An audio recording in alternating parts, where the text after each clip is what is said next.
La Cafetera es un programa de radio que se financia gracias a las aportaciones de los oyentes. Si te gusta el periodismo que defiende y sientes que te acompaña, hazte mecenas y ayúdanos. Infórmate en radiocable.com/mecenas. Son las 8:30 de la mañana.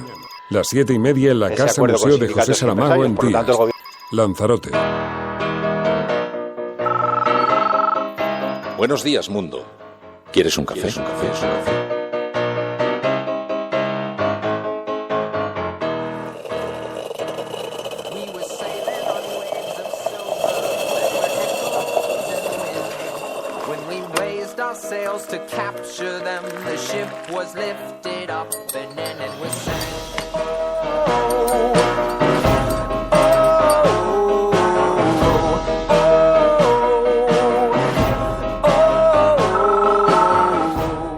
La Cafetera.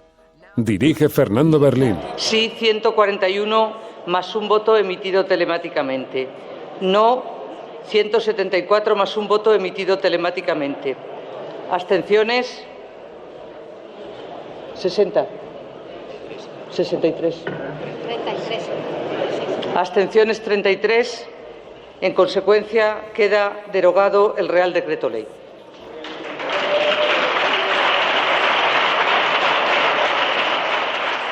Yo creo que el Gobierno ha hecho dos cosas que suponen el ejercicio de una gran responsabilidad.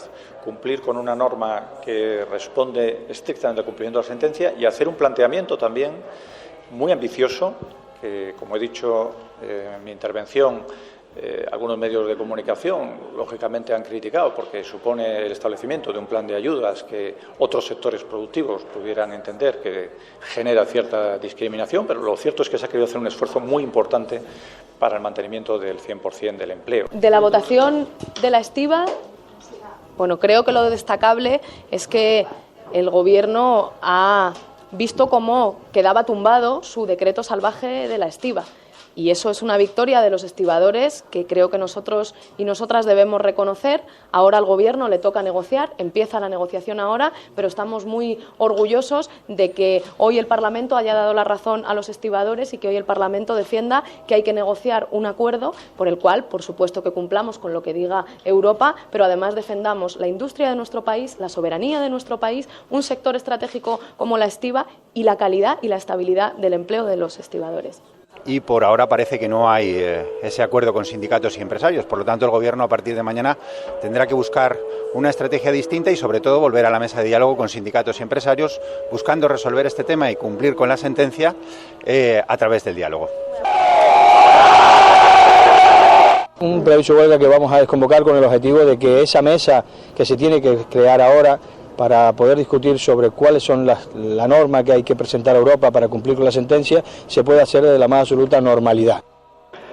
Seguramente se pondrán encima de la mesa algunos argumentos que no son ciertos, señorías. Se dice que cortar el rabo a algunas razas de perros cazadores serviría para protegerles de ciertas heridas. No es cierto. Y no es solamente que la comunidad científica, que los veterinarios hayan dicho que esto no sea cierto, sino que recientemente se hacía un estudio en Escocia con una muestra de 138.000 perros de caza y se llegaba a la conclusión de que solamente el 0,23% de esos perros habían sufrido alguna herida. Y lo más curioso de todo es que se llegaba a la conclusión de que la mayor parte de esos perros heridos se habían herido en casa.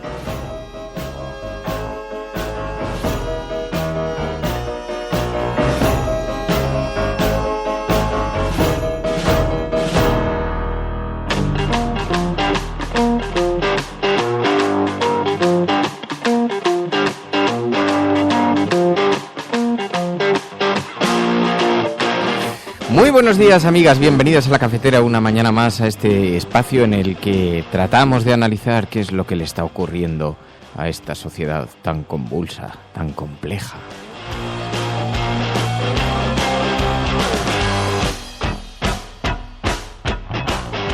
Mariam, dice La Cafetera, el lugar donde al final siempre acabo volviendo. Nos gusta siempre que tengas aquí un pequeño refugio para acogerte. Nos gusta mucho. Aquí no importa de dónde vengas, no importa lo que hayas hecho antes, siempre tienes un lugar entre la resistencia, somos una familia incluyente. Bueno, muy buenos días a todas, bienvenidas a las que salís desde las profundidades de Sherwood, enfermeros Alesa, Ubelán, Elena Noruega, Olga, Mercedes, Op de Murian, tantas y tantas amigas que se incorporan a esta hora al programa para tratar de ayudarnos. Buenos días, Mamen Páez, por favor, qué privilegio, qué lujo tenerte entre nosotras. Fernanda, Galgo Callejero, Hardy Useful, ¿te has dormido, Hardy? ¿Qué te ha pasado, menudo tiarro? Ahora te pongo una sorpresita para despertarte, ya verás que te va a gustar una cosa que tengo aquí, tonta.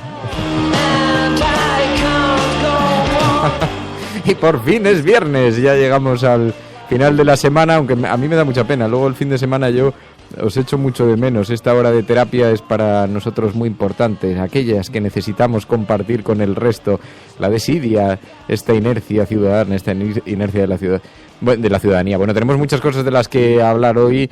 Os podéis imaginar, hoy hemos elegido para hashtag la cafetera PP Fail, el fallo del PP. Sabéis que ayer perdió una votación en el Congreso, es la primera votación que pierde un Real Decreto en 30 años. En 30 años nunca se había visto que los equilibrios, las ecuaciones del Congreso de los Diputados pudieran tumbar una iniciativa parlamentaria del partido que gobierna, y se ha llevado por delante este decreto contra los estibadores, lo cual nos ha alegrado bastante, porque lo que algunos observábamos era un ataque en toda la línea de flotación a las reivindicaciones de los trabajadores, de los derechos laborales, y nos ha llamado tanto la atención como algunos medios de comunicación han estado aplaudiendo vergonzosamente que se les recortasen derechos en victorias que les había costado negociar durante años, y cómo se estaba poniendo toda una sucesión de medios de comunicación enfrentados, alineados con el gobierno para tratar de provocar ese recorte, ¿no? Y cómo la ciudadanía entraba en eso y aplaudía que se les recortase a los estibadores o esos trabajadores que tienen unas condiciones dignas de trabajo. Una cosa absolutamente escandalosa, pero que ayer, por fortuna, vio cómo se hacía justicia en el Congreso de los Diputados después de una votación en el que el Partido Popular observaba cómo su minoría parlamentaria o su posición parlamentaria, no precisamente de control parlamentario, veía cómo perdía esa importantísima votación. Guarden silencio, por favor. Presentes 348 más 2 votos emitidos telemáticamente. Sí, 141 más 1 voto emitido telemáticamente. No, 174 más 1 voto emitido telemáticamente. Abstenciones, 60. 63. 33. Abstenciones, 33. En consecuencia, queda derogado el Real Decreto Ley.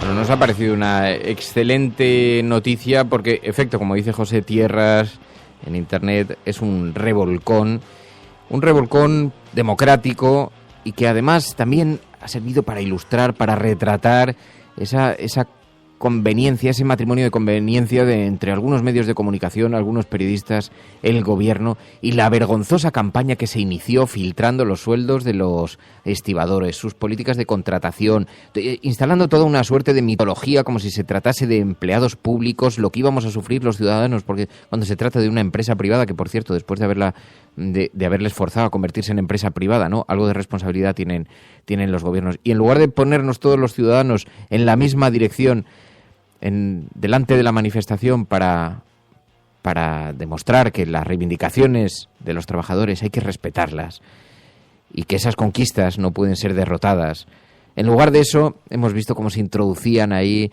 cómo se les ridiculizaba por las condiciones de trabajo. Bueno, ha sido una cosa absolutamente vergonzante a la que por fortuna se ha hecho una cierta justicia temporal, porque vamos a ver en qué deriva todo esto, en qué queda, y ahora a ver qué consecuencias tiene para el gobierno, porque lo que es verdad es que hay una amenaza europea y que podría acarrear multas, aunque también es cierto que una situación parecida se vivió en Alemania con el caso Volkswagen, y ahí los alemanes consiguieron imponer su criterio, así que con algo de negociación a lo mejor podríamos llegar a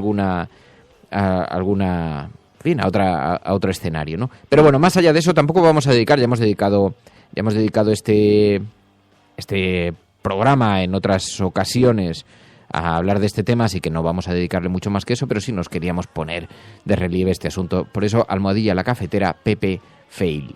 Bueno, Saludo muy especial, buenos días, María.es. Muy buenos días. ¿Qué tal? Bien, muy bien. Ayer saliste, creo. Sí, ayer fue un poco juernes. Qué vergüenza, qué vergüenza. ¿A dónde vamos a ir a parar? ¿Dónde vamos a llegar? Vaya equipo, vaya, de verdad, sí vamos a conquistar Hombre, tú siempre me dices que tengo que aprovechar el momento, ¿no? Tienes razón, claro, tienes razón. La vida hay que vivirla. Pero así no conquistamos colinas, ¿eh? Yo no digo nada, pero así sigamos así deteriorados. Pero bueno, Emilio Silva, buenos días. Hola, buenos días. Dile algo como padre de familia, dile... Como observador, ¿no? Yo estaba en casa esperando a ver si mi hija volvía a la hora que le correspondía. Qué vergüenza, de verdad, qué equipo, qué... Bueno, un abrazo muy especial a todos los expatriados que nos escuchan desde fuera de España, que sienten que este programa les une, les comunica con su país. Es una suerte de hilo de Ariadna que les mantiene conectados a sus raíces, a su familia. Y un abrazo muy especial a aquellas personas que se han hecho mecenas. No sabéis lo importante que es. Hay gente que me dice, no, yo estaba esperando. Hombre, espera, ¿qué estás esperando? ¿Qué es lo que está pasando?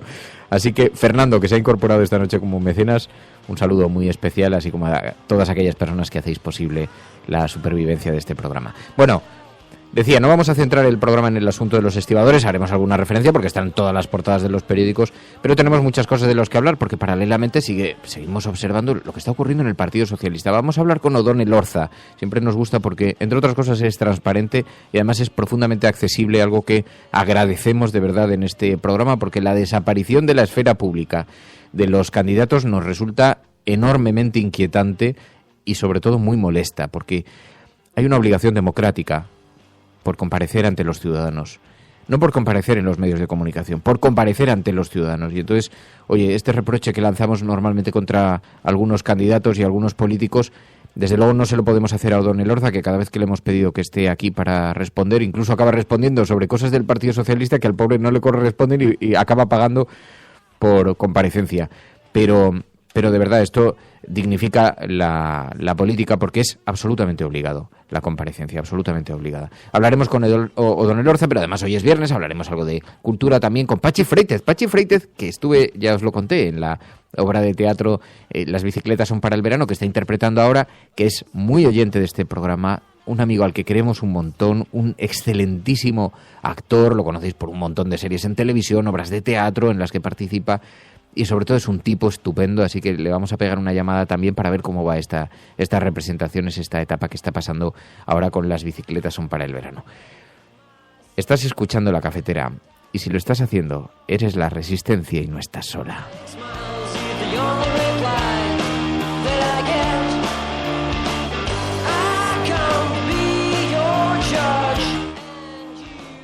Y no me seas quejosa, enfermero Salesa, que te estoy viendo ahí protestando desde primera hora de la mañana. Un pequeño retrasito de un par de minutos, ¿sabes? Si no, no seríamos de izquierdas. Me estaba estresando.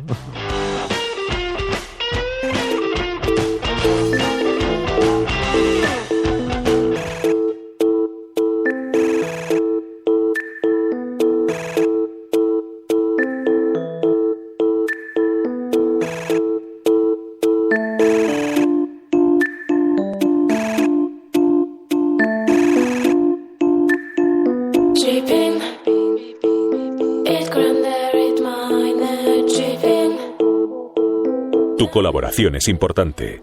Ayúdanos retuiteando la dirección de este programa. Hagamos que se nos oiga.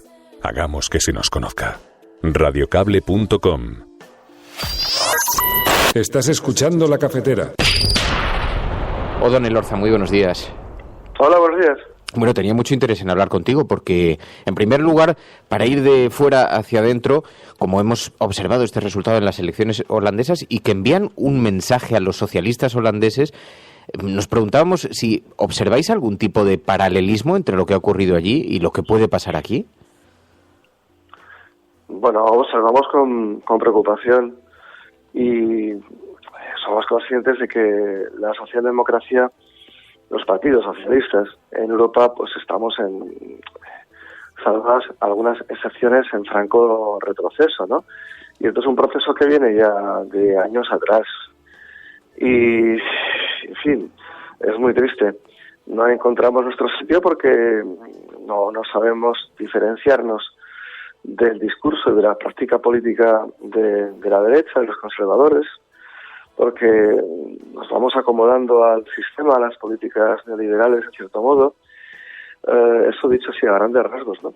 Y las consecuencias son que la gente nos da la espalda, que surgen otras fuerzas políticas, digamos, más frescas, más ilusionantes, en la izquierda, en la ecología, y los partidos socialistas y socialdemócratas tradicionales pues experimentan una pérdida de apoyo tremenda, porque además los movimientos también populistas y neofascistas van avanzando.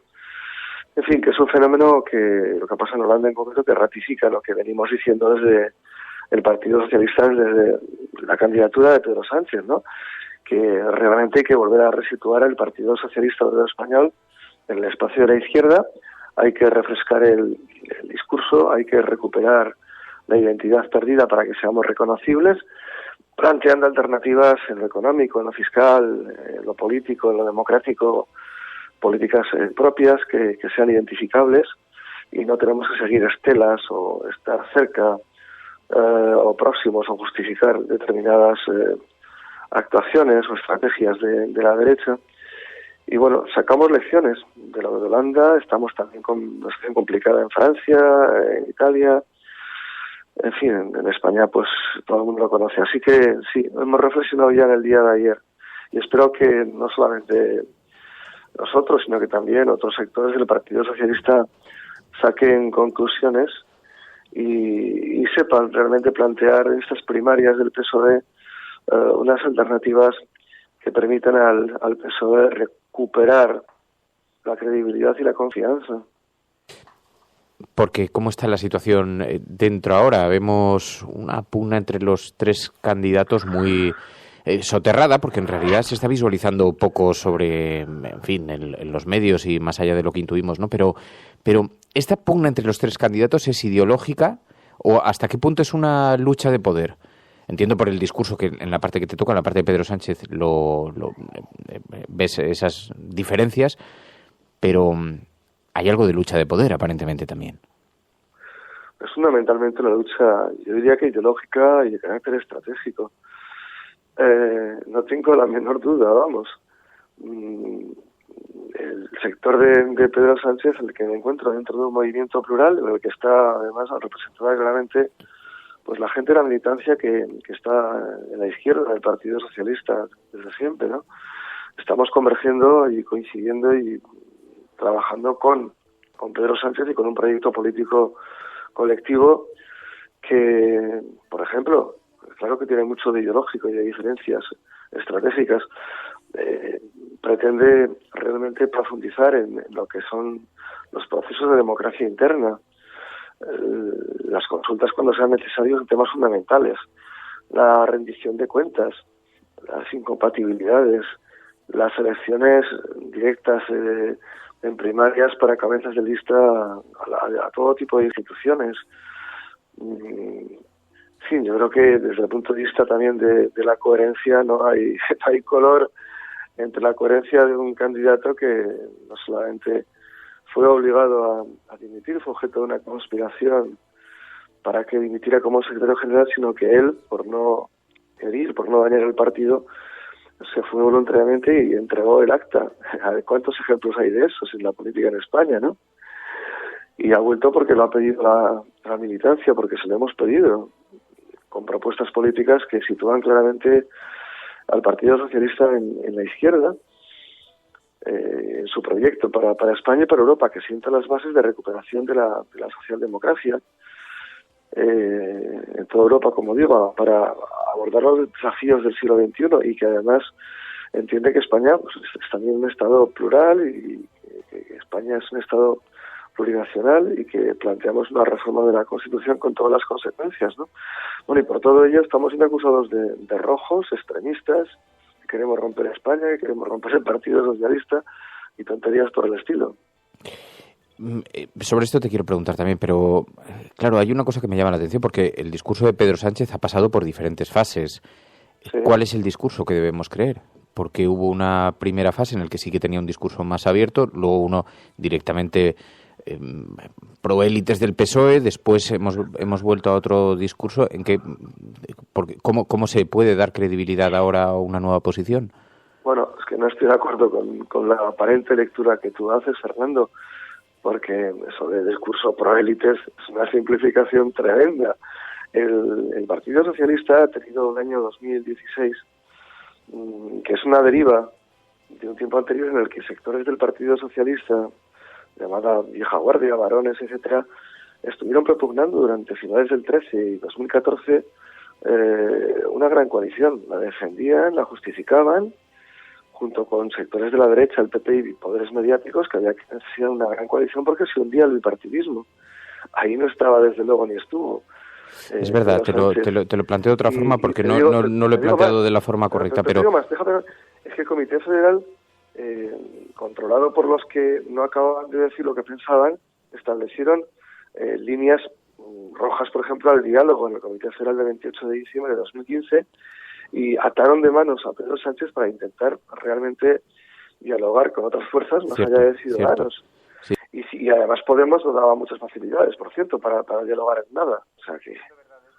Siendo verdad eso, Odón, es verdad que también que a Pedro Sánchez le vimos defendiendo la coalición con Ciudadanos, siendo extremadamente crítico con Podemos, a quien llegó a llamar populistas en diversas ocasiones. Y luego sí hemos visto esa apuesta, ese acercamiento ahora para con Podemos. O sea, sí ha habido un cambio. Pero es verdad, quizá no lo he planteado en los términos adecuados, pero... Se explica, ¿eh?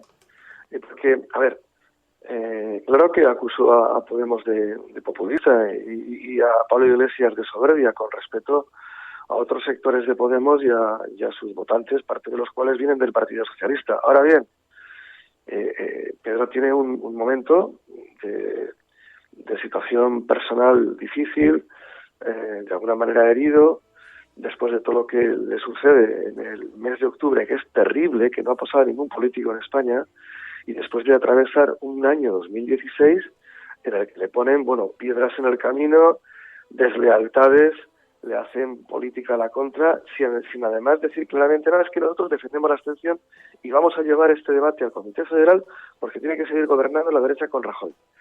Lo dicen, pero no lo dicen, en fin, lo colocan en una posición muy difícil, pero que le tienen maniatado. Y de hecho las posibilidades de dialogar y de negociar de Pedro Sánchez pues están muy circunscritas, ¿no? Y luego hay que ver también cómo reaccionan concretamente en este caso Podemos para facilitar lo que yo defendí durante mucho tiempo y en tu emisora también, que era intenta Pedro formar un gobierno alternativo a la derecha con una fórmula, un modelo a la portuguesa, que se explica, ¿no? Y a ver qué dicen los de Podemos, inténtalo. Pero evidentemente ha sido objeto de un acoso mediático. Bueno, lo que no ha dicho determinado periódico en este país de él, lo que no sigue diciendo contra él, la editorial de ayer del País, seamos claros, hay que leer la editorial del País de ayer, las informaciones que hoy ya aparecen también en ese periódico y en otros, permanentemente a la contra. Es que hay que hacer política así, y eso con varones, con la vieja guardia, expresidentes que están saliendo cada 2 por 3 a discrepar, llamar la atención y tal, y luego dicen que él quiere romper el partido, que él quiere no sé qué. Digo, este señor se fue, tuvo que dimitir y renunció al acta para no dañar al Partido Socialista. Un ejemplo de coherencia, porque había prometido a los electores que no íbamos a apoyar a Rajoy. Es un hombre que tiene coherencia y que es, si hay futuro en ese Partido Socialista, pasa por Pedro Sánchez y por un equipo plural en el que estamos un montón de gente. Eso sí, no tenemos galones de generales, no pertenecemos a la vieja guardia ni tenemos varonías, pero que estamos ahí y además con un sector importante de la militancia socialista que se rebeló en octubre diciendo, de aquí no pasáis, no nos vamos a casa, no rompemos el carné porque esto es un golpe democrático interno, lo que habéis hecho. Y en estos estamos. No, ya sabes, Odón, que yo defiendo el valor de ese ejercicio de coherencia porque lo ha tenido y es evidente, además es muy simbólico y muy importante también para una ciudadanía que está muy desencantada. Además, Fernando, hay que leer el documento que hemos hecho. Oye, y esto que ha sucedido ahora en las últimas horas, ahora te referías, esto de que la gestora quiera fiscalizar los recursos de las 3 candidaturas para que se cumpla la ley, dicen que es para que se cumpla la ley. Si no las controla, entonces se estaría incumpliendo la ley. ¿A qué atribuyes este movimiento? ¿Cómo se explica? Bueno, hay una cosa objetiva evidente, ¿no? Y es que precisamente días antes le había pedido, nosotros habíamos pedido a la gestora una reunión para hablar de estos temas, de financiación, de reglas, de neutralidad, de qué pasa con los censos, pues normal.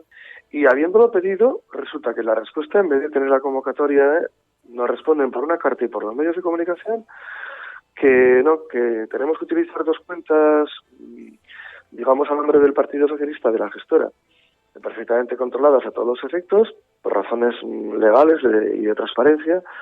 En fin, en vez de decirlo además en una reunión y discutirlo y aportar argumentos legales, no, pues tiene que ser así, porque si es evidente que lo diga la ley, que yo tengo mis dudas, pero si es evidente que lo dice la ley de partidos, o la ley de financiación de partidos, pues habrá que hacerlo así, sí. Pero claro, una vez que eso está en marcha, lo hemos hecho, lo han permitido, se manda la carta de la reunión y en vez de darte las razones en una reunión privada, lo lanzan públicamente, ¿no? A los medios, una vez más. Bueno, hemos decidido ser tremendamente cautos y prudentes, esperar a esa reunión que hemos solicitado en Ferraz a una gestora que, en fin, que tiene la legitimidad que tiene, y de momento pues guardar silencio, porque si en el fondo hubiera alguna razón legal que a nosotros se nos ha escapado, porque lo estudiamos en su momento, lo estudió el equipo, bueno, pues tendremos que abordar esa actuación diferente en financiación, que desde luego para mí está siendo ejemplar, con proyectos a financiar, con una transparencia absoluta, con cantidades pequeñas de aportaciones de ciudadanos. Estamos hablando de cantidades de 100, 200 euros, como 300 euros como límite. Sí, es una cosa que no se había hecho nunca en España por parte de nadie, ¿no? Bueno, pues también nos tienen que llamar como la atención, entre comillas, y lo curioso del caso, yo cuando anteayer vi, casualmente en Twitter, que ya con una cuenta del PSOE puesta a disposición de Susana Díaz, se estaba pidiendo a la gente que quiera colaborar aportación económica, con una cuenta del PSOE ya anteayer. Me llamó la atención porque dije, bueno, pero si la compañera todavía no es candidata. A ver, se dice que ha dicho, que ha anunciado que va a anunciar que va a ser candidata, me explico, ¿no? Y de repente, ya sin ser candidata, sin haberlo expresado públicamente, ya tenía una cuenta del PSOE para tal y para cual. Es todo muy raro, por lo menos, ¿eh?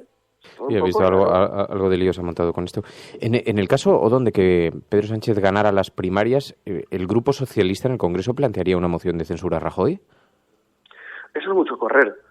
Yo no digo ni que sí ni lo contrario, pero me parece que es en este momento lanzar un asunto sobre la mesa que no se ha comentado, no se ha debatido, porque no estamos en ese estadio, ¿no?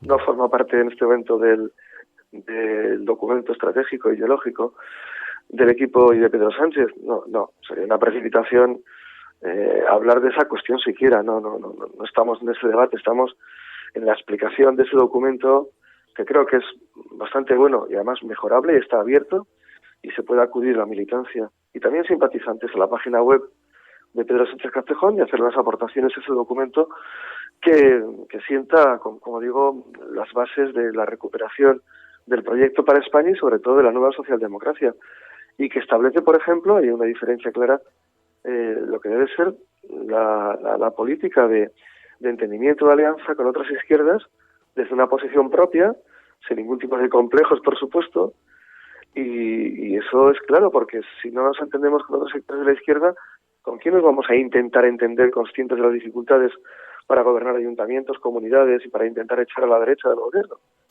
Pues desde luego lo que es evidente es que estáis logrando muchísimo interés. No hay más que ver las imágenes, las fotografías de los actos que estáis celebrando, que están llenos absolutos. Vamos, eso significa algo, eso está ilustrando algo seguro. Odón Elorza, muchísimas gracias por atender esta llamada. Como siempre, muy buenos días y mucha suerte.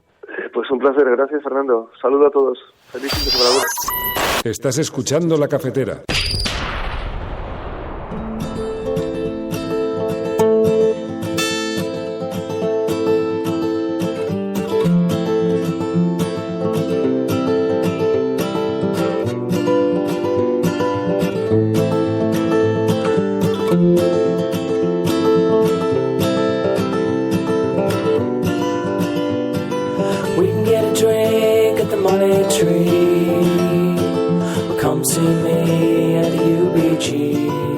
Si dejamos que una hormiga se enfrente a nosotros, todas podrían hacer lo mismo. Esas hormigas, aunque sean unas canijas, nos superan en 100 contra 1.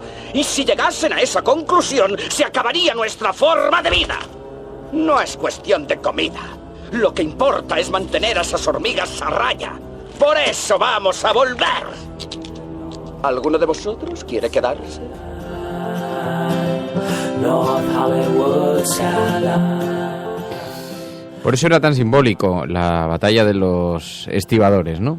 Porque lo que se pretendía era poner a raya una reivindicación. Ayer hubo un gran revuelo en torno a este tema en el Congreso de los Diputados y hoy es portada en todos los periódicos, entre otras cosas porque ha puesto en evidencia la debilidad del Partido Popular en el Congreso.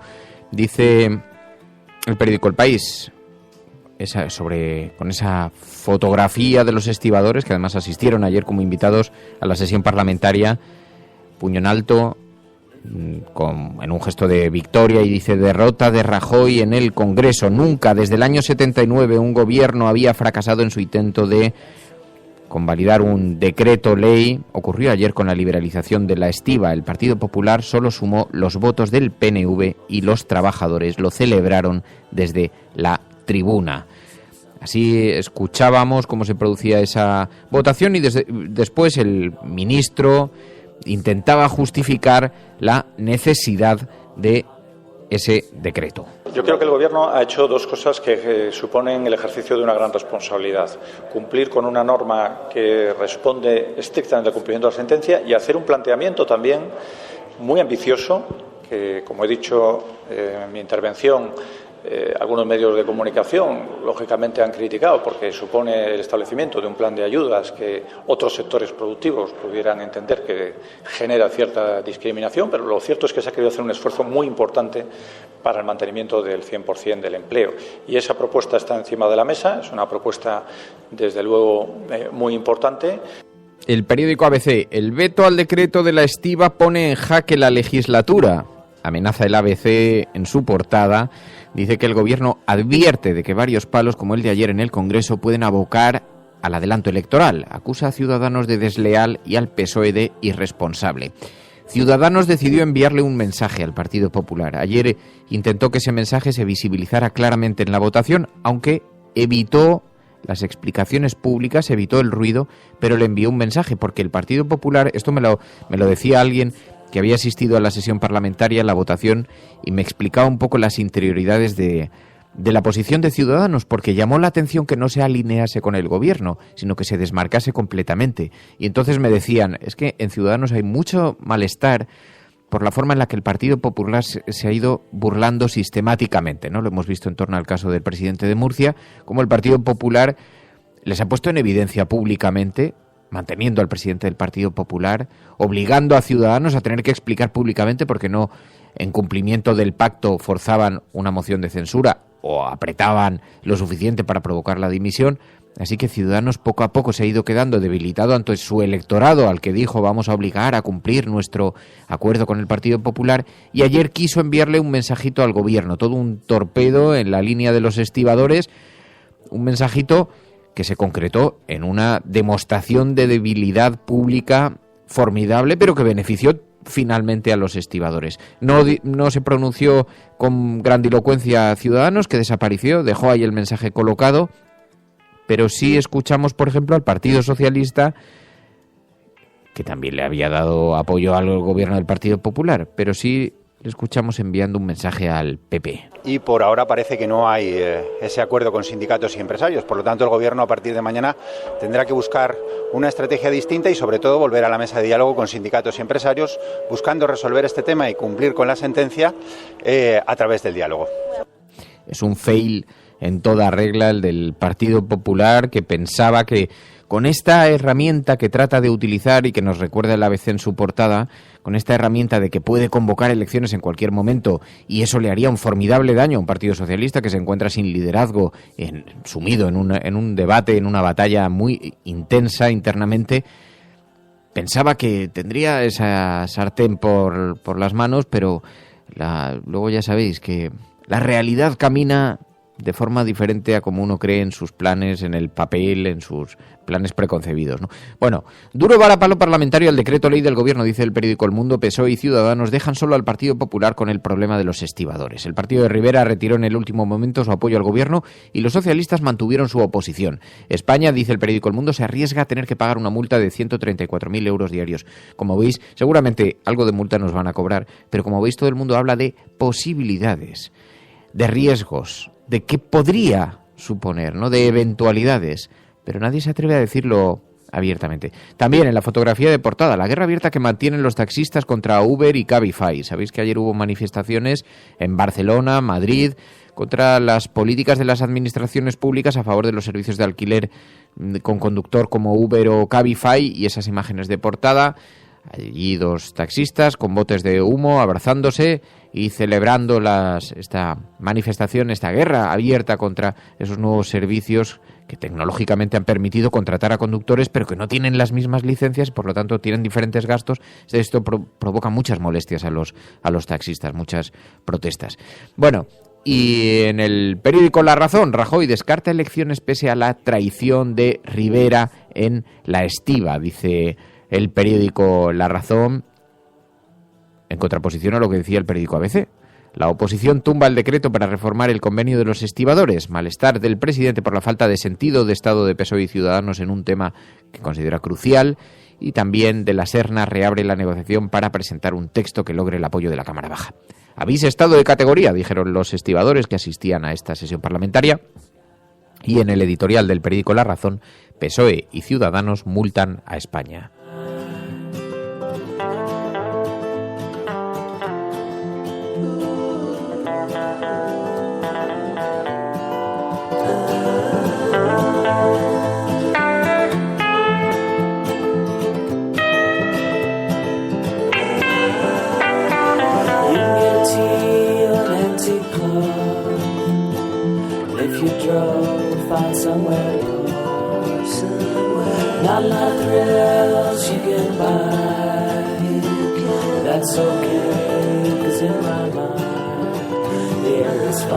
La cigarra y la hormiga. Bueno, vamos a ver. Érase una vez un país en el que vivían una cigarra y una hormiga. La hormiga era hacendosa y trabajadora y la cigarra no. Le gustaba cantar y dormir, mientras la hormiga hacía sus labores. Pasó el tiempo, la hormiga trabajó y trabajó todo el verano, ahorró cuanto pudo y cuando llegó el invierno, la cigarra se moría de hambre y de frío, mientras la hormiga tenía de todo. Hija de puta la hormiga. La cigarra llamó a la puerta de la hormiga, que le dijo: cigarrita, cigarrita, si hubieras trabajado como yo, ahora no pasarías hambre y frío. Y no le abrió la puerta. ¿Quién ha escrito esto? Porque esto no es así. Esto no es así. La hormiga esta es una hija de la gran puta y una especuladora. Y además, aquí lo que no dice es por qué unos nacen cigarra y otros hormiga. Porque si naces cigarra estás jodido. Y eso aquí no lo pone. Eso aquí no lo pone. La defensa de los derechos de los trabajadores, las conquistas, los logros y ni un paso atrás, siempre allí los estibadores. Pepe Moratal, buenos días. Hola, buenos días, Fernando. Bueno, enhorabuena, porque además de un gesto profundamente simbólico, muy importante para vosotros, pero es también muy simbólico para la ciudadanía, los trabajadores. Estáis de celebraciones ahí en el mundo de los estibadores, ¿no? Sí, la verdad es que sí. La verdad es que ayer fue un día histórico, fue una victoria muy importante y yo creo que sí, que como muy bien dices, es una victoria de todos y la verdad es que en estos tiempos son victorias que hacen mucha falta para la clase trabajadora y para la ciudadanía. Algunos medios, eso sí, no lo celebran con mucha alegría. Veo que se os está acusando casi de provocar las multas que esto podría desencadenar, dicen.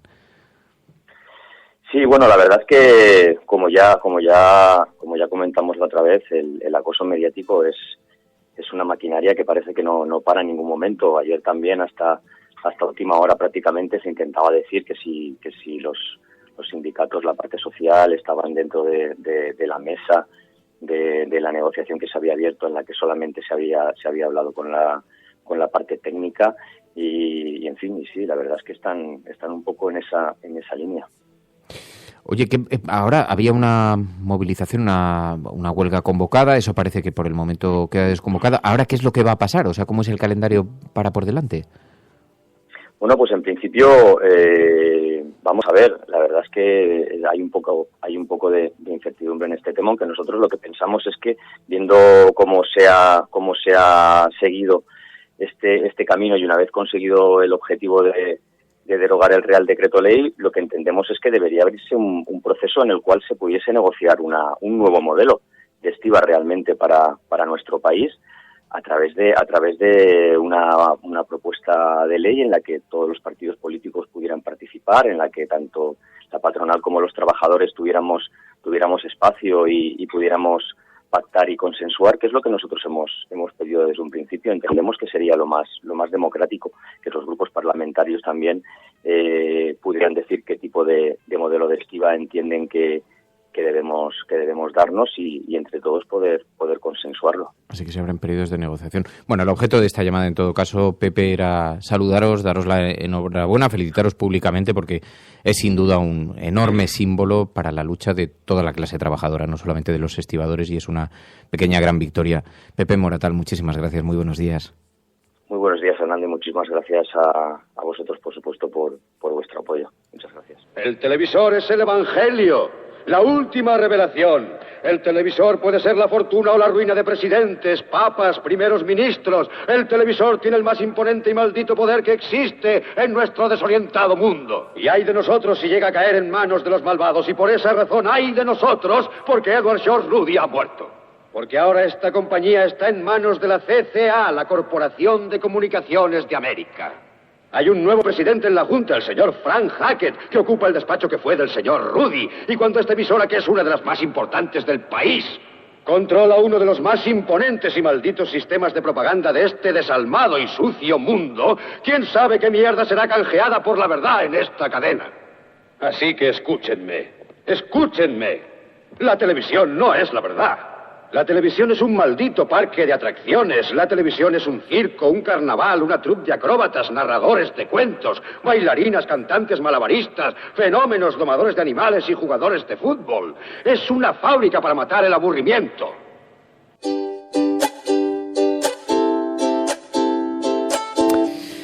Así que sí, en este programa celebramos los logros de los trabajadores, de la clase trabajadora, de los estibadores, por el mensaje moral que envían, por cómo nos ha parecido de deplorable esta campaña, la forma en la que una vez más hemos caído como ratones en una trampa. Nos hablaban de los sueldos tan caros que cobran, las políticas de aceptación, en fin, todas estas cosas. Pero bueno, hoy es viernes y los viernes sabéis que tenemos la sana costumbre, entre otras cosas, gracias a la ayuda de gente como Pachi Freites. Pachi Freites, buenos días. Hola, buenos días, Fernando. Buenos días, Resistencia. Pachi, qué grande que eres. Qué bien me lo pasé en la obra de teatro Las bicicletas son para el verano, que estás interpretando ahora en el Teatro Fernando Fernán Gómez, en la Plaza de Colón, en Madrid. Y, bueno, primero que eres un actor formidable, eres un actor grandísimo. Qué bien has cogido el personaje de ese padre de familia que se ve inmerso en la guerra civil, en una posición así ambigua, no ha sido nunca muy politizado, pero a la vez sí lo es, y le toca vivir esa situación, y estás estupendo. ¿Qué tal la experiencia? ¿Qué tal estás? Pues la verdad, feliz y contento porque viene mucha gente al teatro, y el Teatro Fernán Gómez es un teatro que las primeras semanas no son fáciles de llenar mucho, es un teatro que funciona mucho con el boca a boca. Es que es un teatro muy grande, además, tiene muchas plazas. Sí que lo es, pero está funcionando muy bien y además, vamos, nosotros enseguida nos damos cuenta de que esta es una función que a la gente le llega al corazón desde el minuto uno. Mira, dice Marla Singer, Pachi, soy súper fan. Manuel Francisco dice, ¿para cuándo en Barcelona? No sé si tenéis, ¿cuál es el calendario que tenéis por delante?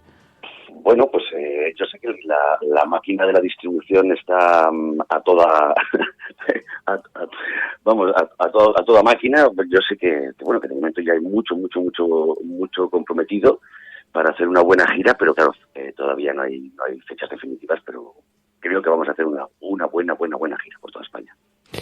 Oye, las bicicletas son para el verano. Es una obra, fíjate, ya te lo dije el día que fui a verla, no lo recordaba, porque además yo no la había visto en teatro, la había visto en cine, pero además hace muchos años tenía conceptos muy mezclados, pero haznos un poco cómo es la sinopsis de la obra. Bueno, la sinopsis es muy sencilla, es la historia de una familia de clase media de Madrid desde los primeros días, desde muy poquitos días antes del comienzo de la Guerra Civil, hasta el famoso 1 de abril, en el que la República pierde la guerra. Es la transformación de como una familia normal, una familia alegre, una familia feliz, va viendo cómo sus sueños y sus ilusiones se van perdiendo, se van destruyendo, pero ninguno de los miembros de esa familia pierde la ilusión por conservar una cierta alegría y sobre todo una cierta dignidad. Yo creo que eso tiene mucho que ver con el español, con el carácter español. Los españoles yo creo que tenemos un proverbial optimismo y siempre tenemos herramientas para levantarnos y para continuar adelante. Y yo creo que, las etiquetas para el verano son un clarísimo ejemplo de todo eso. Sí. Y además, oye, la guerra va entrando, las expectativas de, no, si ya terminará pronto, ya no puede quedar mucho. Y como esto, quizá el gran logro de esta obra de teatro, de este texto, es que sintonizó muy bien con realidades de cómo debieron vivir aquellos días decenas de miles de personas por todas las ciudades, con la expectativa, a la vez tratando de sobrevivir día a día, con los problemas diarios, pero sin comida, en fin, las enormes dificultades, ¿no? Sí, mira, fíjate, todos los días viene mucha gente mayor a ver esta función, por razones obvias, y todos los días hay un montón de gente que se va llorando. Hay un montón de gente que se marcha con lágrimas en la cara. El otro día me dijo una señora, me paró para felicitarme y para decirme, no te puedes hacer ni idea de lo que he podido llorar. Y le dije, pues señora, no sé si darle las gracias o pedirle perdón. y me dijo ella, no te preocupes, hijo. Es que me habéis recordado tantas cosas de cuando yo era chica. Dice que se me han movido muchas cosas dentro. Anteayer estuvo Cayetana Guillén-Cuervo con su madre, con Gemma Cuervo ya. Su madre ya está ya muy mayor. Y al acabar la función se quedaron allí las dos, sentadas en la butaca, llorando como magdalenas, incapaces de moverse. Y claro, uno le queda la sensación de decir, menos mal que esta función todavía le mueve las tripas a muchas personas. Ojalá viniera mucha gente joven a ver esta función.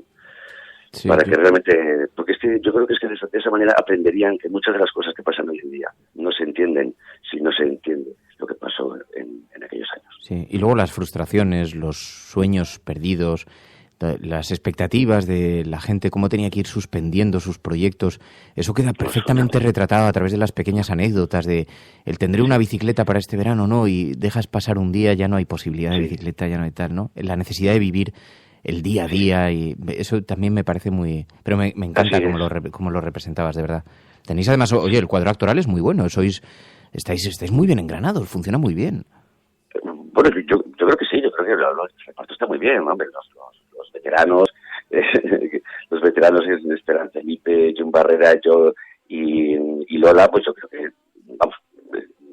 mantenemos ahí, digamos, los pilares de la función, y luego los jóvenes estupendos, tenemos una terna de jovencitos que están fantásticos. Sí, yo creo que la función tiene unos pilares muy sólidos, y la verdad es que el público nos lo demuestra día a día. Bueno, hay un montón de oyentes que han ido a verla y que están encantados. Además, tú eres, oye, miembro de la Resistencia, eres un buen amigo, un oyente de este programa. Nos hemos conocido a través del programa, lo cual, de verdad, me parece que es una de esas cosas mágicas que tiene la cafetera, que han ocurrido en torno a la cafetera. Y además a Patxi Freites, junto a Enrique Quesada, le tenemos que agradecer también la movilización, porque ellos han sido el detonante, ellos se han agarrado ahí el toro por los cuernos para que hagamos una gran desvirtualización, a ver qué conseguimos sacar de eso, a ver qué hacemos, pero de momento te lo tenemos que agradecer a ti, para bien o para mal, a ti y a Enrique Quesada, al que enviamos también un fuerte abrazo, un cariño muy grande desde aquí. Patxi, oye, que me alegro un montón de hablar contigo. Siento haberte despertado, que encima ayer tuviste función. Hoy no tenías que llevar a los críos al cole. O sea, hoy que era día para descansar, te he hecho madrugar, perdón. No, bueno, por Dios, no, es que estoy acostumbrado ya a levantarme todos los días a las 7 y, vamos, aunque tenga fiesta, a las 8 ya estoy con el ojo abierto. O sea, que por eso no te preocupes. Bueno, un abrazo muy fuerte, Patxi Freites. Eres muy grande, de verdad. Las bicicletas son para el verano. Fernando. Cuídate mucho. Adiós. Otro para ti y para toda la Resistencia. Adiós. You by.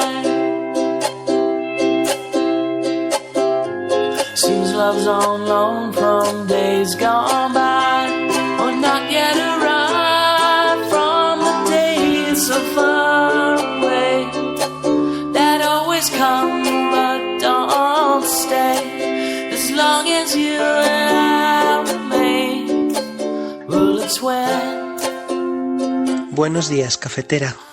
Os quería presentar un libro que a mí me resultó muy interesante, que se llama El mito de la guerra buena, Estados Unidos en la Segunda Guerra Mundial, de Jacques Pauwels. Transmite una visión un poco diferente y bastante menos amable de Estados Unidos y su papel durante la Segunda Guerra Mundial. Nos habla de la colaboración del capitalismo norteamericano con el régimen nazi, incluso durante el tiempo posterior. Fijaos, agradecemos mucho los mensajes que nos hacéis llegar al 627-002-002 con recomendaciones culturales para los viernes, libros que nos ayuden a comprender un poquito mejor la realidad que vivimos, el tiempo que vivimos. Hola, buenos días. Yo quería dejar una recomendación para el tema de cultura. Lo trajo mi hija, tiene que ver con el pensamiento. Cada vez pensamos menos. La dirige François Truffaut en el 66, se llama Fahrenheit 451 y habla de lo importante de leer, de pensar y, ¿por qué no?, de soñar. Pero es una recomendación que creo interesante. Secessionist parties in Catalonia have wasted no time following the reconvening. Vamos a esta hora con información de último minuto. A esta hora en España, el ex vicepresidente del gobierno. En España finaliza el recuento de votos en los comicios municipales y autonómicos con una participación del 64%. Rodrigo Rato is under investigation for money laundering. El lien qui avait mis en place à l'époque la opération Mare Nostrum. Migrants, including a pregnant woman. Depuis le début de l'année, près de 1000 personnes ont péri. Bueno, y como cada semana ya está por aquí Pilar de la Peña. Muy buenos días, Pilar. Hola, buenos días. Para contarnos cómo está proyectando la prensa internacional la imagen de España a través de sus páginas. Hay algunos artículos muy interesantes. Me ha sorprendido este que había salido publicado en Al Jazeera sobre la valla de Ceuta. Sí, sobre todo porque el artículo, digamos el reportaje, se titulaba Entre Ceuta, entre la esperanza y la desesperación. Y lo que venía un poquito a retratar y que quería contar era cómo Ceuta era, explicaba, ¿no?, que era una de las dos únicas fronteras terrestres que tiene Europa con África, y era un poco el punto de entrada y el punto en el que estaba la esperanza y a la vez se frustraban las esperanzas de muchísimos inmigrantes que intentaban llegar y cumplir el sueño de llegar a Europa. Ponía el foco en los esfuerzos de España. De hecho, entrevistaba a varios guardias civiles que explicaban cómo España había reforzado la seguridad, cómo intentaba garantizar que no pudieran entrar los inmigrantes, pero también ponía de relieve la desesperación de esos propios inmigrantes y su determinación, ¿no? Decía que, de hecho, la valla, a pesar de que se había reforzado, era una doble valla, estaba vigilada con cámaras térmicas de seguridad, en fin, se había hecho un gran esfuerzo por parte de España, solo era un elemento disuasorio y no estaba impidiendo que los inmigrantes llegaran, sobre todo por eso mismo, ¿no?, porque la determinación de los inmigrantes por llegar y por cumplir ese sueño de llegar a Europa era tal que era prácticamente imposible. No sé si tenía también alguna reminiscencia de cara al muro de México, pero hablaba un poquito de esto, ¿no?, de la valla de Ceuta y de la desesperación que provocaba, aunque realmente no terminaba de parar y de acabar con el problema. Luego ha tenido también bastante repercusión la entrevista de José María Aznar en un periódico francés. Sí, este es de Le Figaro, el principal periódico francés de derechas, que ha entrevistado al expresidente del gobierno. Como todas las entrevistas que da José María Aznar, cada vez que dice algo, pues ha tenido bastante repercusión. En la entrevista hablaba de Europa, hablaba de las elecciones francesas, pero lógicamente también hablaba de España, ¿no? Y de hecho estuvimos hablando hace poco con el corresponsal, con Mathieu de Taillac, y él nos decía que lo que más le había llamado a él de la atención de lo que había dicho José María Aznar eran las referencias a España, porque él le pregunta que si considera que ha habido devaluación salarial en España, y Aznar dice que sí, que era la única vía. El periodista le dice, bueno, pero el gobierno español lo niega, y dice, bueno, el gobierno español lo puede negar o no asumirlo, pero ha sido así porque era la única manera, ¿no? Era interesante porque él mismo decía, el corresponsal decía que había interés fuera de España en explicar cómo había conseguido España salir de la crisis, y que esta claramente era una de las maneras, aunque el gobierno lo negaba, ¿no? También decía pues que según Aznar no había habido recortes, no había habido políticas de austeridad porque el gasto público no había descendido. Sobre España se hablaba mucho de eso, ¿no? Luego de Europa también advertía que apostar por más Europa en este mismo momento podía llevar a la destrucción. Entonces, era una entrevista de José María Aznar que sí que ha dado bastante que hablar. Estuviste hablando con Mathieu de Taillac, el corresponsal que había estado precisamente entrevistando a José María Aznar, que decía esto. al ministro de Economía, a Luis de Guindos. Le pregunté si asumía que su gobierno, como estrategia de recuperación, había facilitado o permitido que los sueldos bajaran o que no aumentaran para ganar en competitividad. Y él me dijo que no, que los sueldos habían aumentado por lo menos en los últimos 3 años y no, negaba a la mayor, decía que no era el objetivo ni había ocurrido así. Entonces, como es una cosa que creo que está en el debate español, pero también en el debate europeo, ¿no? De cómo recuperamos crecimiento, competitividad, pues me parecía interesante plantearlo al señor Aznar, o que le señale eso, ¿no? Que en el gobierno español pues es una cosa que se niega, ¿no? Entonces pues me responde que bueno, que se niega, pero que ha sido así porque era la única forma. Pero no ha tenido la repercusión que ha tenido, que ha sido enorme esta sentencia de Artur Mas. Ha tenido muchísimo impacto en la prensa internacional, ¿no? Mucho. Sin duda ha sido una de las noticias últimamente generadas en España que más ha recogido y que más ha destacado la prensa internacional. Al principio, sobre todo, lo que se ha hablado es un poquito del hecho, ¿no? El hecho en sí que había sido condenado por organizar el referéndum del 9N del 2014. Es verdad que es un juicio y, en fin, el tema de Cataluña ya lo hemos comentado, aunque algunas personas intentan decir que el resto de Europa y del mundo no está pendiente, es un tema que suscita muchísima atención fuera. Y la condena y la inhabilitación a Artur Mas lo ha hecho, ¿no? Es decir, ha sido recogida pues por los principales medios y bastante destacada. Además, se habla sobre todo y se pone de relieve que ha sido condenado a una pena quizá menor de lo que se esperaba, pero a 2 años de inhabilitación y por el hecho de haber organizado un referéndum que es verdad que es ilegal o que ha sido considerado ilegal por el tribunal.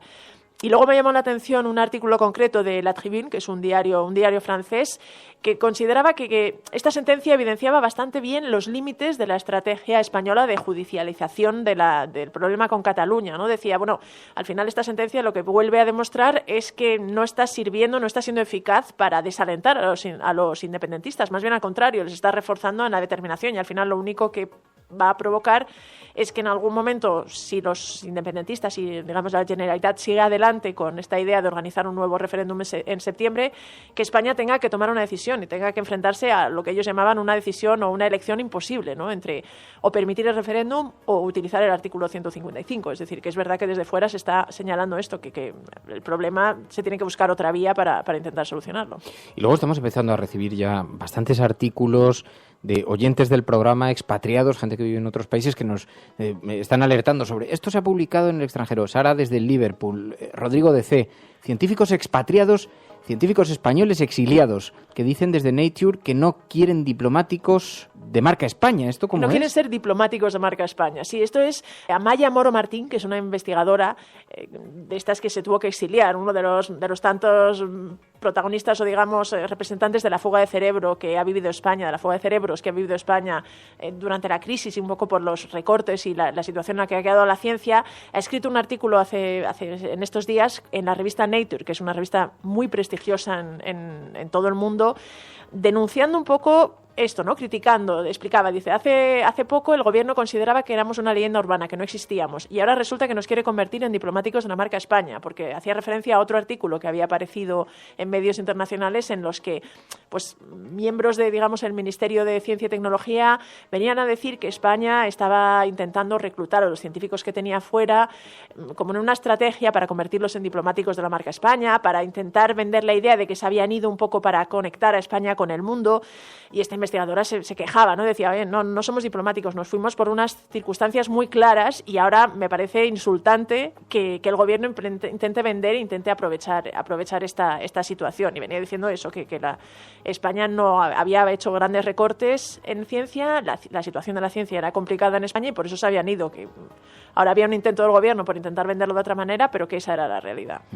Y Pilar Fernández también nos enviaba otro artículo, una entrevista que además luego ha tenido derivadas diferentes, ha tenido una cierta repercusión. Al principio pasó desapercibida y nos alertó Pilar Fernández.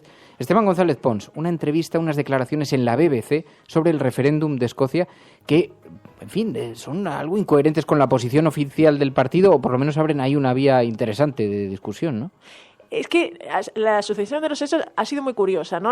Hubo esta entrevista que nos alerta Pilar Fernández de la BBC, en realidad es un total, que le cogen a Esteban González Pons y le preguntan que si España vetaría, digamos, un posible intento de Escocia para seguir en la Unión Europea. Esta entrevista es anterior al anuncio del Gobierno de Escocia de que va realmente a intentar forzar o conseguir organizar un segundo referéndum de independencia. Y en la entrevista González Pons viene a decir que no, que España no vetaría de por sí una presencia o la continuidad de Escocia en la Unión Europea. Si viene a decir si saliese la independencia a favor, España no vetaría, lo cual le provocaría un cierto problema con Cataluña, porque ¿cómo justifica que a Cataluña si fuera vetado, etcétera? Entonces, a partir de ahí surge otro debate paralelo.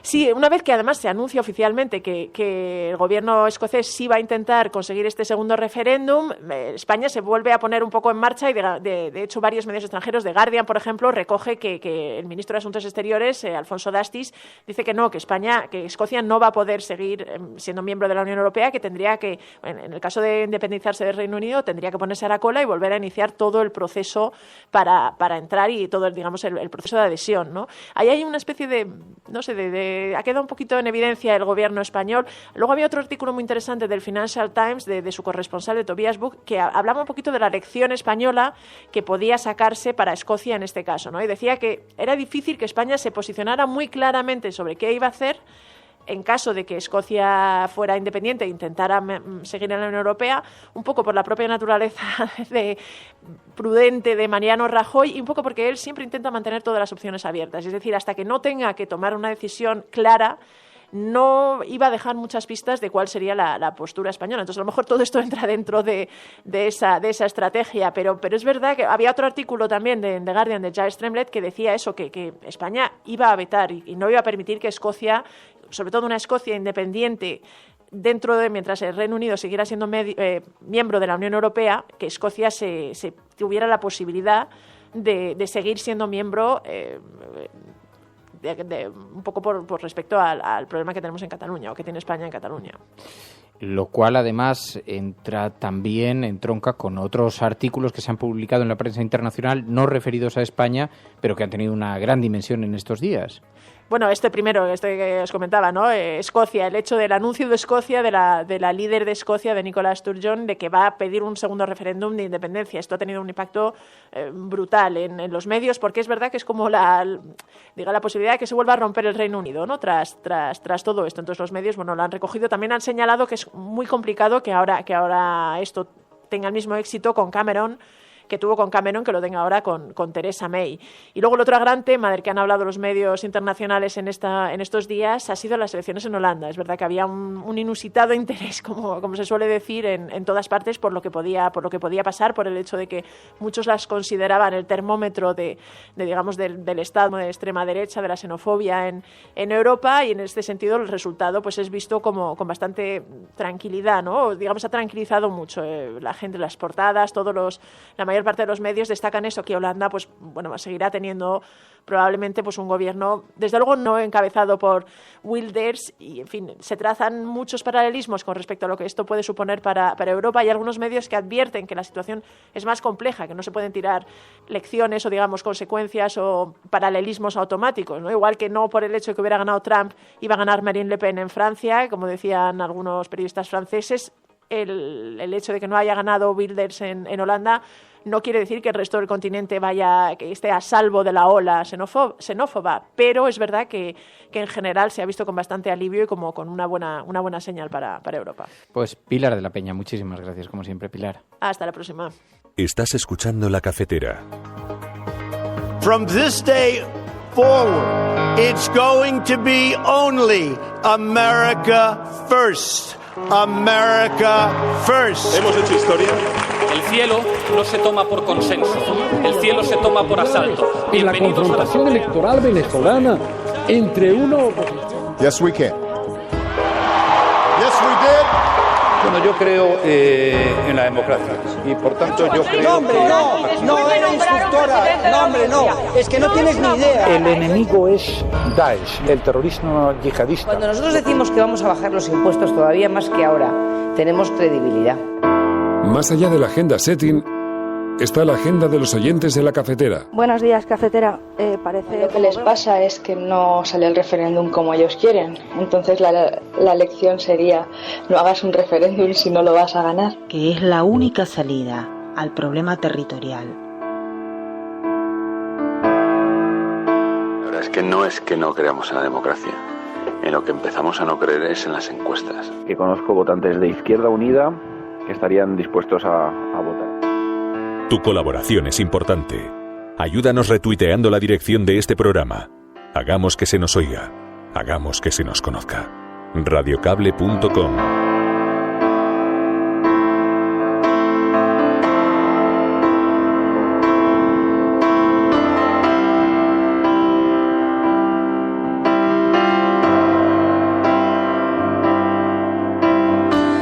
Y sabéis que hacemos una distinción entre la agenda setting, la agenda que marcan los grandes medios de comunicación, sus portadas, la forma en la que configuran la opinión pública y en la que intentan, digamos, dirigir a la opinión pública, y la agenda de la cafetera, noticias sobre las que queréis que pongamos el foco, que creéis que tienen relevancia suficiente como para que se les dedique espacio y tiempo, a pesar de que no esté, digamos así, visualizado en el resto de los medios de comunicación, y por eso utilizáis el hashtag #lacafetera ppfail. ppfail, ese es el hashtag de hoy, #lacafetera ppfail, a través del cual estáis enviando noticias que va recogiendo María.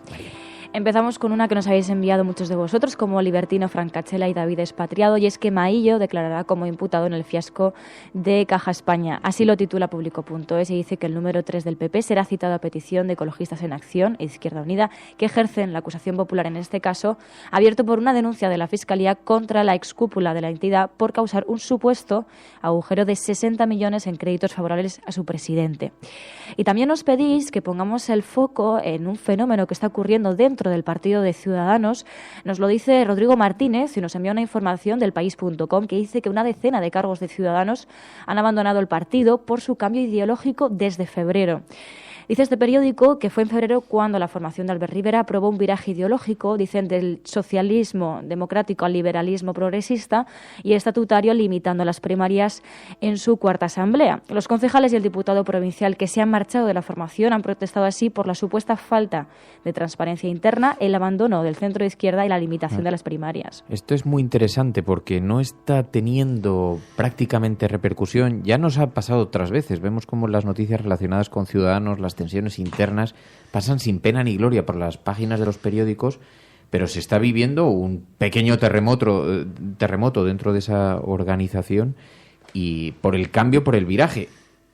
Me ha sorprendido que algunos creyeran que partían de la izquierda y que se estaba derivando hacia la derecha. Del socialismo he oído, ¿no?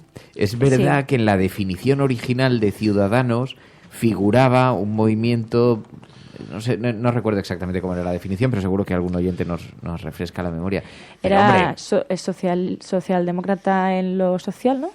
Y liberal en lo económico, creo que era algo así. Sí, pero eso fue cómo lo verbalizaron, pero en la propia definición en texto se asumían como un partido que planteaba desde la izquierda, desde el centro izquierda, venía a decir algo así. Pero en fin, llama verdaderamente la atención, sinceramente, el giro de este, Emilio. O sea, no era ni de centro izquierda ni de centro derecha, ¿no? Más o menos. Lo que ha ocurrido en Ciudadanos, y desde las últimas elecciones municipales y autonómicas ha empezado a haber un cierto goteo de cargos que han abandonado el partido, no creo que en total por el giro ideológico, ¿no?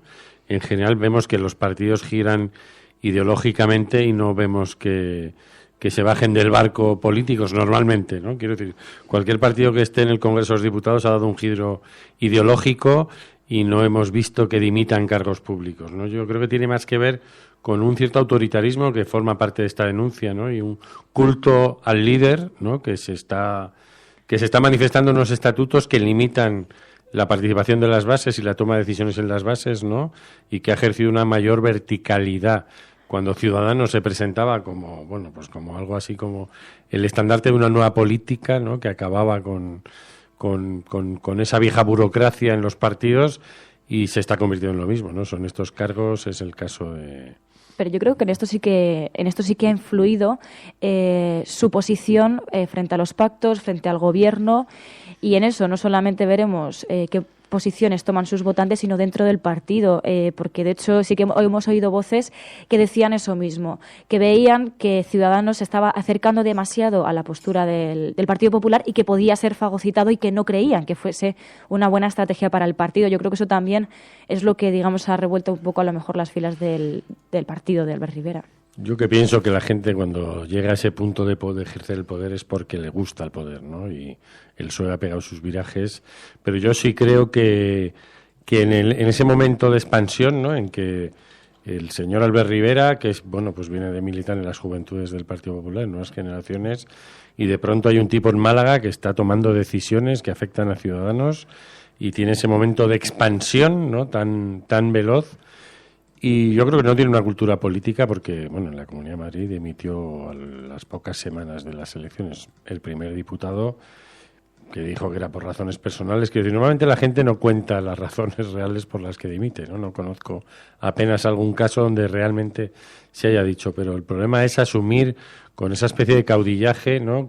Que alguien en Andalucía va a tomar decisiones que, cuando era un partido con una reducción geográfica, pues pasaban todas por la mesa de Albert Rivera, ¿no? Y el problema es tener la capacidad de gestionar esa extensión y esa diversidad. Y ha pasado en el caso del Chapunset, quiero decir que ha habido mucha gente que ha cuestionado ese férreo liderazgo de Albert Rivera y, bueno, pues en este caso, pues yo creo que forma parte de... No conozco, quiero decir, políticos que dimitan por pequeños virajes ideológicos, que además yo creo que es inexistente, ¿no? El viaje ideológico de Ciudadanos, por mucho que digan que ha pasado de la socialdemocracia a acercarse a un centro derecha o más de derechas, yo no veo la diferencia, ¿no? Quiero decir, vemos en Murcia lo que está pasando. Claramente, van pasando las semanas y el acuerdo que sacaron y que lucieron el primer día diciendo que se llevaban por delante al presidente Murcia, pues van pasando los días y no pasa nada. O sea, no pasa nada. Están pensando en proponer, pero realmente, bueno, pues estaba escrito sobre el agua, ¿no? Más o menos. A mí me sorprendió cuando se celebró el Congreso de Ciudadanos que una de las primeras comparecencias de Albert Rivera fue presumiendo de los logros frente al PP conservador, es decir, manteniendo esa identidad de la que ahora algunos se quejan, que ha renunciado, que ha abandonado, que en el fondo nadie pensábamos que se situaba en el centro izquierda. De hecho, ellos se definían liberales en lo económicos, progresistas en lo social, se decía Albert Rivera. Pero recuerdo aquellas palabras de Albert Rivera que manifestó tanta dureza frente al PP conservador e hizo hincapié en aquello. Y entonces ahí se veía que había una intencionalidad de enviar un mensaje interno a su propio partido diciendo, oye, que no estamos entre los conservadores. Sin embargo, parece que sí hay un cierto viraje en el propio discurso. Hace 3 años, cuando al PP o al PSOE le imputaban a alguien, se reían en nuestra cara, en la cara de todos los españoles. Hoy tienen que verse forzados a debatir si se marchan, si convocan elecciones o si ponen otro candidato, ¿no? Así que algo está cambiando en muy poco tiempo, pero que nadie se equivoque. El PP seguirá siendo el PP y Rajoy es Rajoy y arrastran los pies. Es un partido que le cuesta mucho por naturaleza los cambios y es un partido lleno de corrupción. Es un partido que le cuesta mucho asumir que hay que investigar la corrupción, le cuesta mucho asumir que los imputados se tienen que ir, porque es un partido conservador, inmovilista y con mucha corrupción. Conservador e inmovilista, ¿no? Pero bueno, más allá de eso, lo que es verdad es que si esta situación que está viviendo Ciudadanos internamente ahora la estuviera viviendo Podemos, estaría en todas las portadas de los periódicos. Pero es verdad que cuando las cosas ocurren gozan de una cierta comodidad en la prensa, ¿no? En los medios de comunicación. En fin, ¿no? Que nos hemos liado con este tema. Perdón, Mary. Me gustan estos debates. Luego seguimos con una noticia que tiene que ver con las elecciones de Holanda, pero son datos muy interesantes. Nos los ha enviado Sindo Rubin, y nos lo envía con un tuit de Rosa Martínez de Equo, que decía datos interesantes de las elecciones en Holanda. Dice, jóvenes y mujeres votaron mayoritariamente verde. Y nos hemos ido a esta información del diario.es que titula Brecha de género en Holanda. Mayoría de hombres en la ultraderecha, mujeres y jóvenes votan más verde según los datos de un sondeo a pie de urna que, como decimos, se ha publicado en el diario.es. Dice, el espectacular salto del partido de Izquierda Verde tuvo mucho que ver con las mujeres. El 61% de sus votos fueron femeninos. Socialdemócratas y socioliberales obtuvieron un 49% y 50% de voto de mujeres, respectivamente. Del otro lado, del lado de los partidos conservadores y de derechas, consiguieron su mayor caladero de apoyos en el electorado masculino. Entre los votos del partido ultraderechista islamófobo de Wilders, el 55% había sido depositado en la urna por un hombre, según esta misma encuesta. Pero además también hay una brecha generacional generacional, y es que los jóvenes han votado más a partidos de izquierda y partidos verdes, y de acuerdo con los datos, un tercio de los votantes de estos partidos tiene entre 18 y 34 años. Si nos vamos al lado opuesto, los conservadores recabaron bastantes más votos por encima de los 65 años. Entonces vemos ahí la brecha generacional y también la brecha en cuanto a género. Antonio Stopzeta nos envía una información del Confidencial también sobre datos, en este caso sobre salarios. Y el Confidencial lo titula diciendo que los salarios sufren la mayor caída desde el comienzo de la recuperación. La recuperación de la actividad económica, dicen, cuando el PIB crece a un ritmo anual del 3%, sigue pasando de largo por los salarios. Y se han ido a la encuesta de coste laboral del INE, que ha revelado, dicen, una caída del 0,8% en 2016, lo que supone, dicen, el mayor descenso desde el primer trimestre de 2013. Si nos vamos a Zaragoza, Ángel Trianero nos lleva a Zaragoza, pero también sobre un caso de religión. Dice: Zaragoza, primera ciudad que le disputa a la Iglesia la propiedad de una catedral. Y es que el Ayuntamiento aprueba la semana que viene una demanda para reclamar la titularidad pública de la Catedral del Aseo y de la Iglesia de la Magdalena, dos joyas arquitectónicas, dice este medio, del estilo mudéjar, cuyo uso popular reclaman los vecinos. Y, de hecho, las asociaciones han puesto en marcha, con el apoyo de la Federación de Barrios de Zaragoza, un proceso participativo, dicen, para que los vecinos propongan el próximo uso de la iglesia de la Magdalena, compatible con el religioso, tanto a través de su web como los buzones de sugerencias de las tiendas de la zona. Y para terminar, nos vamos también a datos, pero en este caso nos vamos a los datos de los españoles que han emigrado. Galgo Callejero es el que nos envía esta información. Dice: 1 millón de españoles se han ido a vivir al extranjero desde el inicio de la crisis. Los últimos datos del padrón de españoles residentes en el extranjero, difundido por el INE, certifican que los españoles por el mundo son, a 1 de enero de 2017, 2.406.061. Es casi 1 millón más de los que había hace 8 años, como cuando comenzó la crisis. Dice: en 2009, el número de españoles que vivían fuera del país era de 1.471.691. Por lo tanto, vemos que la gente se sigue marchando de este país.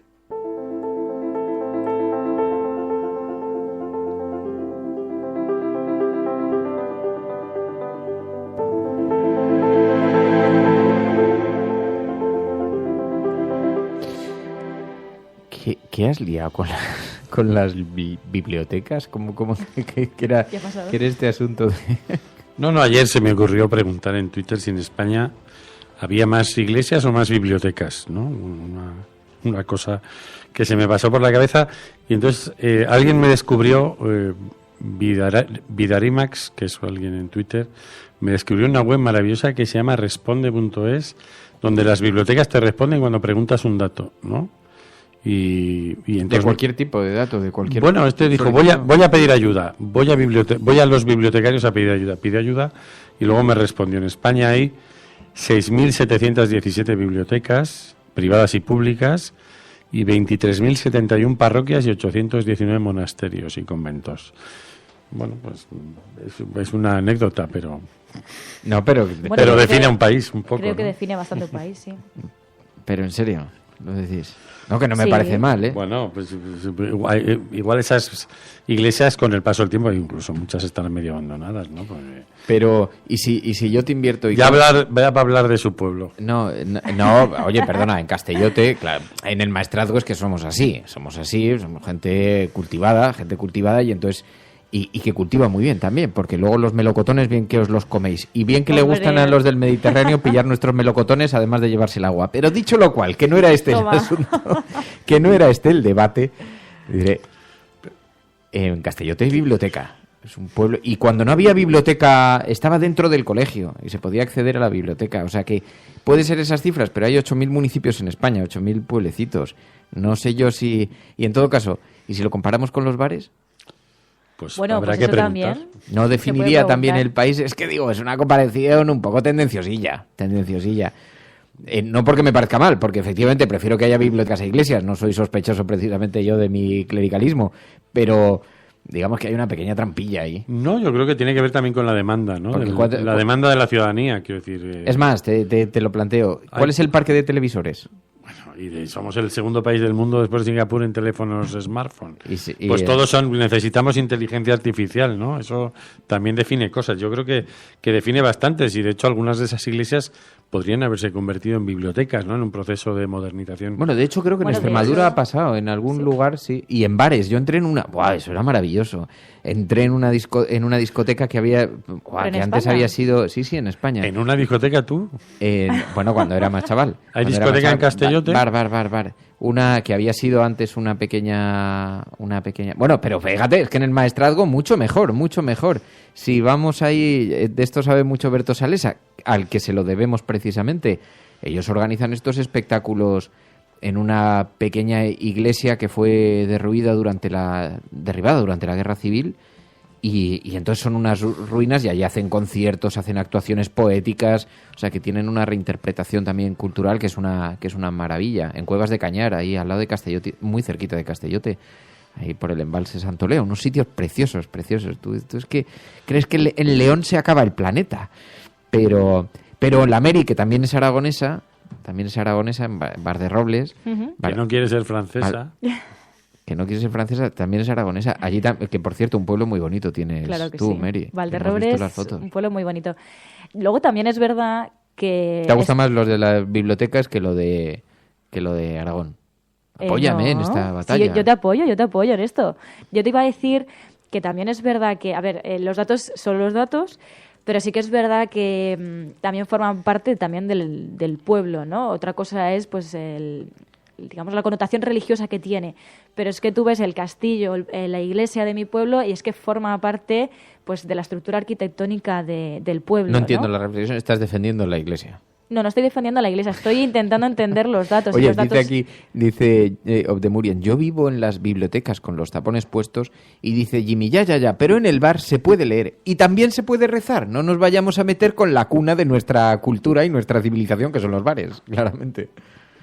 Bueno, de hecho, si te vas fuera de... Por eso te preguntaba que si era dentro de España o fuera de España donde hayas visto un bar en una iglesia. En España. Pero fuera de España sí que es bastante común, ¿no? Que se reutilicen esos espacios. Lo que pasa es que aquí en España lo de Zaragoza lo veo un poco difícil, ¿eh? O sea, va a costar. Bueno, o no. Bueno, yo creo que eso hay unas autoridades locales ahí que están dispuestas a evitar que...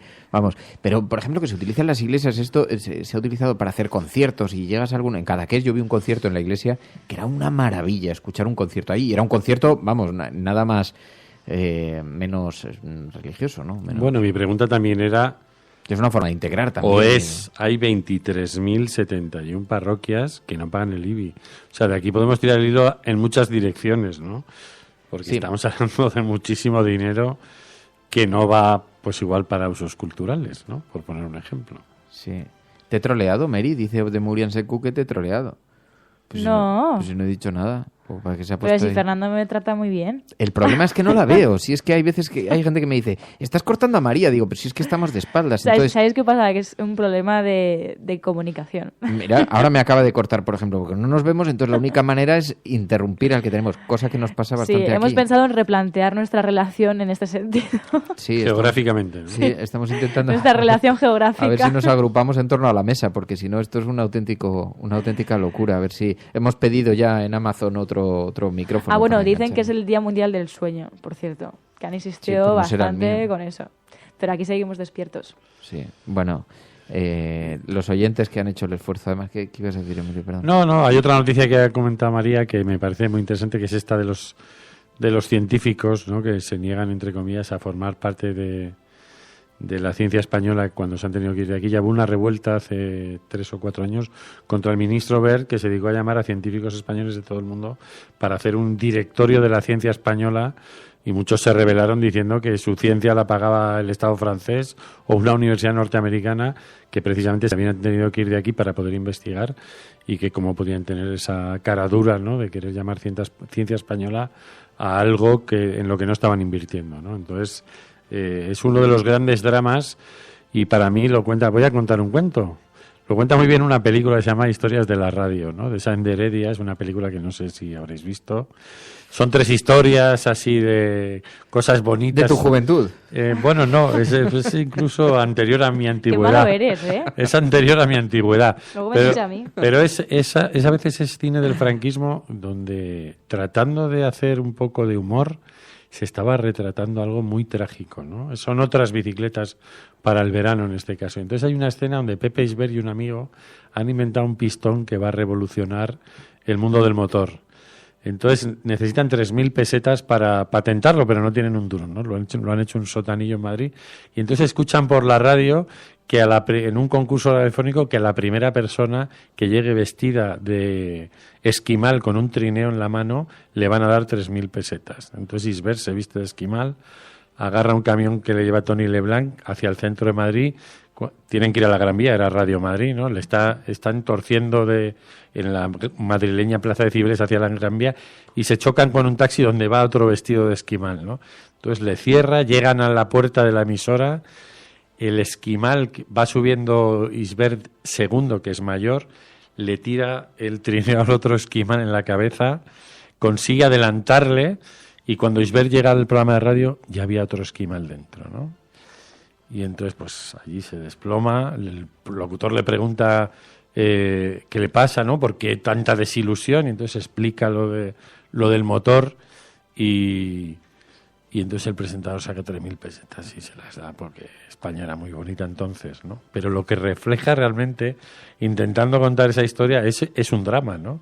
Es que la inteligencia en España se tiene que vestir de esquimal para conseguir los apoyos que necesita para salir adelante. Y eso ha sido así y lo sigue siendo cuando vemos que todavía hay gente que podía aportar mucho al conocimiento, incluso a la industria española, ¿no? Y se tiene que ir de aquí porque ya no le queda ni la opción de vestirse de esquimal, ¿no? Se tiene que ir a Laponia, ¿no? Como decían hace unos años.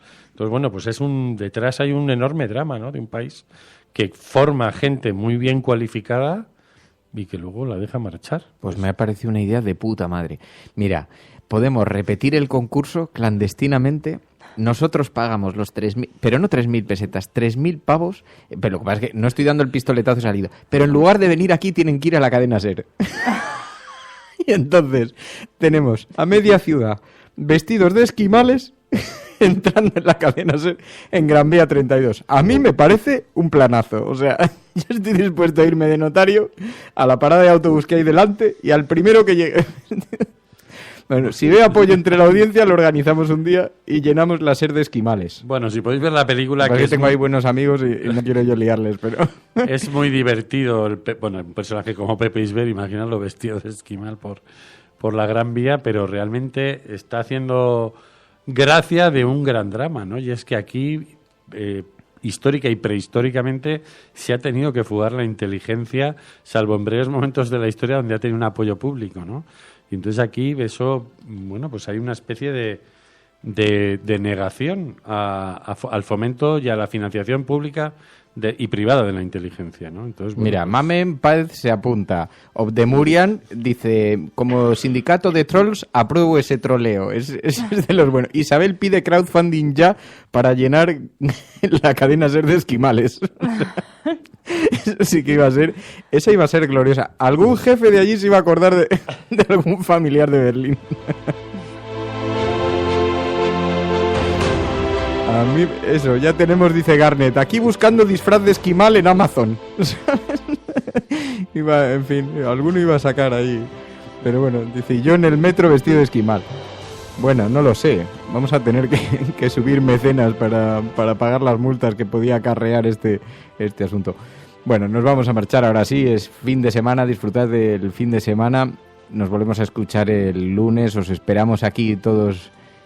juntos en esta gran familia, la resistencia esquimal, que dice la Tetia, y os esperamos aquí el próximo lunes en este lugar, en los límites de Sherwood, donde los proscritos, los marginados, los que miran al mundo, a la vida con la cabeza alta, estoica, se dan cita todas las mañanas en este programa que se ha convertido en una suerte de programa de radio para la generación global. No somos millennials, somos otra cosa, porque estamos repartidos así entre los millennials. ¿Tú estás todavía en la generación millennial, Miri? Pues mira, yo pensaba que los millennials eran más jóvenes que yo, pero no, creo que todavía entro. Creo que es hasta los 30 y algo, 35, 30 y pico. ¿Cuál es tu año de nacimiento? ¿En qué año naciste? En el 90. En el 90, o sea, en 90, 2000 se consideran millennials. Y yo estaba entonces en la universidad. ¿Y tú, de qué año eres tú, Emilio? Yo del 65. Del 65, yo del 74. ¿Y Meri, has dicho del...? Del 90. Un pequeño saltito. Ahí hay un salto generacional. Bueno, está bien. Protomillennials, dice Edu Torres, que nos podemos calificar. Protomillennials suena un poco raro. Yo soy premillennial. En fin. Bueno, nos vamos. Manu, José, Cayetano, muchísimas gracias a todos. Nos escuchamos el lunes. Si estás escuchando esto, eres La Resistencia y no estás sola. Buenos días, buenas tardes o buenas noches. Adiós, adiós a todos. Adiós, Emilio, María. Hasta luego. Buen fin de. Ya, sí, eso a lo vuestro. Y es San Patricio, así que hoy a disfrutar con cerveza. Y el Día del Padre pronto para el que... Pues es que no nos queremos marchar, porque vamos a acabar el programa. Yo voy a tuitear... ¿Queréis seguir hablando? No, creo que necesitamos una cerveza. Yo voy a tuitear el vídeo de Historias de la Radio para fomentar el esquimalismo entre la audiencia. Lo retuiteé ahora. Lo que pasa es raro que la SER no haya reproducido ese concurso, ¿no? A mí no se me ocurrió estando allí, si no la habría montado gorda, porque esa no se nos ocurrió. Alberto Granado seguro que se apuntaba a esa. Podríamos haber convocado a la gente vestida de esquimal. Eso habría sido bien divertido. Pero es mucho más divertido hacerlo desde aquí para que vayan allí. ¿Sabes? Es más, lo podemos hacer todas las semanas. De esquimales a la SER, podemos ir vestidos de sacerdotes a la COPE el martes. ¿Sabes? Podemos hacer... En fin, ya se nos ocurrirá algo. Bueno, gracias a todos. Ahora sí. Adiós. Cuidaos mucho.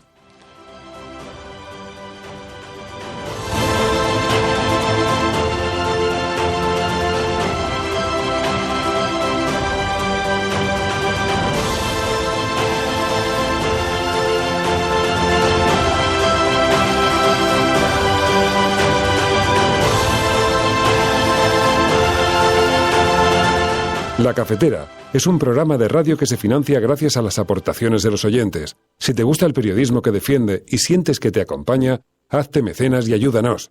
Infórmate en radiocable.com/mecenas. Sí, y alguien sugiere por aquí también que el que se presente disfrazado de drag queen en 13 Televisión tiene premio especial. O en Radio María. Adiós a todos. Pasadlo bien.